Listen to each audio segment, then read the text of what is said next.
Felly, criw bach sgynnon ni wsos yma oherwydd y glaw, ond dan di cael sesiwn bach da heno, dan di beth eisiau gwneud mwy ar ein sioe ni. Ar yr 15 o Ragwyr, fydda ni'n cychwyn o fyma yn Llangefni, a fydda ni'n mynd o gwmpas Ynys Môn a Gwynedd ar perfformio theatr pop-up, perfformio'n sioe o gwmpas strydoedd megis Bangor, Gaernarfon, Porthaethwy, Llangefni.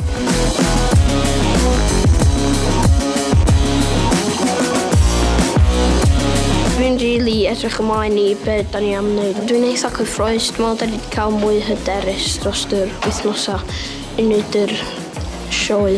Dwi'n meddwl bydd pobl yn surprised hefo be di plant gallu wneud.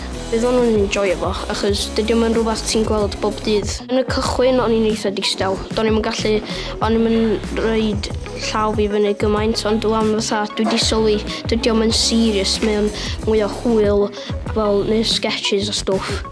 Mae pawb yn ffrind i pawb yma, mae jyst yn lle rili da i fod yn.